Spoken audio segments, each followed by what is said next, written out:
que ce fut compliqué pour Rennes. Oh là là là là, ils ont quand même gagné, c'était chaud. On va parler de Saint-Etienne aussi, c'est la crise. Salut à tous et foot de la famille, c'est Thomas, 2-1 pour les Rennais, un doublé d'Mba Nyang, le Sénégalais a été incroyable, son 10e but, 9e et 10e quand même, grosse saison pour le numéro 11 Rennais, et un but de Nolan Roux à la première minute, directement comme ça.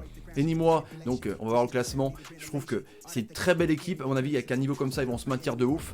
Les amis, on va parler de ça, évidemment, n'hésitez pas à bombarder la barre des likes, c'est gratuit, c'est sous la vidéo, et évidemment, ça va mettre de ouf pour progresser, les amis, donc ici, le petit like qui va bien. Alors on est parti avec l'image, évidemment, de ce match et cette joie autour d'Mba Nyang, parce que c'est vrai qu'il était un peu critiqué par rapport à son manque de rendement pour les pénaltys. Il a eu le brassard de capitaine des fois, mais là il marque un doublé voilà, sur une tête là, à la fin qui était incroyable, franchement. Que dire?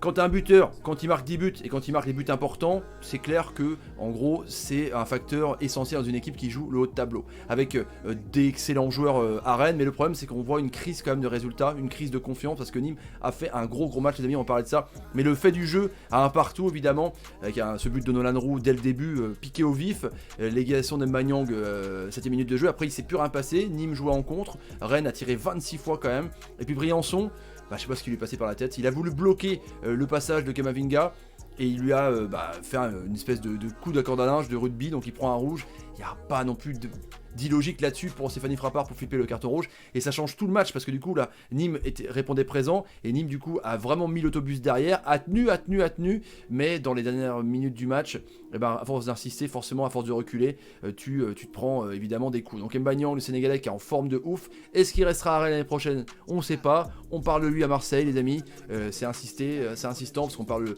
évidemment de l'ami Olivier Létang comme directeur sportif ou président délégué à Rennes. Voilà, mettez-moi en ce que vous en pensez. Mba Nyang à Rennes, pourquoi pas. Ce serait, en tout cas, il a failli partir cet été parce que l'ami Létang était demandé l'été, c'était des rumeurs en tout cas, donc un très bon attaquant. Les amis, j'aimais aussi Nzonzi au milieu de terrain qui apporte un peu de sérénité, j'ai trouvé, franchement. Kamavinga comme ça peut exploser plus devant en box-to-box, et Nzonzi reste vraiment presque à la Marquinhos, c'est derrière entre Niagnon et Da Silva ce soir pour apporter un petit peu d'expérience et puis ratisser large. Franchement c'est bien, ils vont au pressing des fois sur les deux joueurs, Kamavinga et Nzonzi, c'est un bon adage, à voir évidemment pour la confirmation. Il y a aussi Marie Traoré qui a été énorme sur son couloir et maintenant il tire. Maintenant il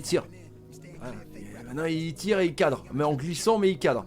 Mais il faut revenir là-dessus aussi, il y a eu au moins 3 mains de douteuses dans la surface de réparation rennaise de la part des Nîmois. Alors il n'y a pas main parce que c'est involontaire, ça touche d'abord une partie du corps et ça rebondit sur la main, mais j'ai vu des matchs très récents les amis où il y avait une main involontaire qui était sifflée. Donc je ne comprends pas un petit peu ce 2 poids 2 mesures en tout cas, mais les décisions je pense étaient bonnes parce que tu peux pas non plus couper tes mains quoi, au bout d'un moment. Mais il faut que ce soit clair là-dessus. Donc un excellent malien Marie Traoré, et là j'ai envie de dire, Ben Raoult est en numéro 10, il régalait de ouf, honnêtement, une belle frappe en première période, il aiguillait le jeu, c'est lui vraiment qui menait le 11 Nîmois, et puis cette expulsion un peu débile de Briançon a fait sortir ton meilleur joueur technique, ton mec qui pose le ballon, du coup ça a complètement changé la physionomie du match, franchement les amis.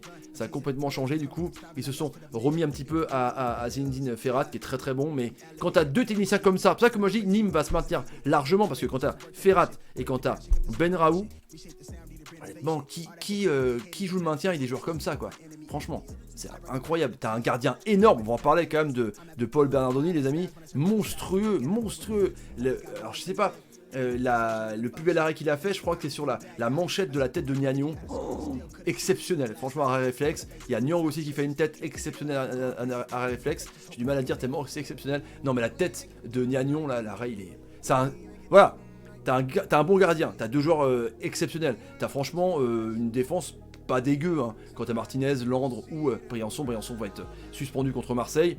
T'as un milieu de terrain, que ce soit des fois Lamine Fomba, Sidi Sarr, ça change un petit peu, tu vois. Je trouve ça bien, Valls, c'est cohérent moi je pense qu'ils vont se maintenir les Nîmois. Haute sur une cloche maintenant pour les Stéphanois les amis, avec donc la mise au placard de Ruffier. Donc c'était Jesse Moulin dans les buts. Il menait 1-0 par Bouanga, 73e minute de jeu, et 94e minute de jeu, Reims qui marque avec Boulaïga. Donc là vraiment, il pouvait faire un gap avec 30 points, tu vois. avec 31 points, donc revenir un petit peu dans la course au top 10 au moins, mais là il reste à quai. Et alors, est-ce que pour vous, vous virez Puel les amis? Est-ce que pour vous, vous trouvez ça aussi légitime d'avoir viré Ruffier, ton mec emblématique? Alors, personne n'est intouchable les amis, mais ça montre vraiment la crise interne à Saint-Etienne. Parce que là, quand même, virer ton gardien emblématique, qui est peut-être moins bon, mais à cause de qui aussi? La défense peut-être? Donc 2 poids 2 mesures. Est-ce que pour vous Saint-Etienne va descendre? On va voir ça ensemble. En tout cas, le classement il est là les amis. Donc Rennes qui reprend la 3ème position à Lille, 1 point d'avance, qui reviennent à 8 points de Marseille. Ça Marseille je pense qu'ils sont tranquilles. Paris joue ce soir. Monaco donc est à 5 points des Rennais. Les Nîmois donc qui retombent barragistes au goal average avec Dijon. Mais encore une fois, avec un état d'esprit comme ça, je me fais pas trop d'inquiétude les amis pour les Nîmes. Voilà, partagez la vidéo sur Twitter, Facebook, Instagram et Snapchat, répondez aux questions. Est-ce que Rennes pour vous finira sur le podium? Est-ce que Saint-Etienne ira en Ligue 2? Voilà, des questions un petit peu, le like qui va bien. Salut et salut. C'était chaud quand même, c'est une après-midi un peu dur.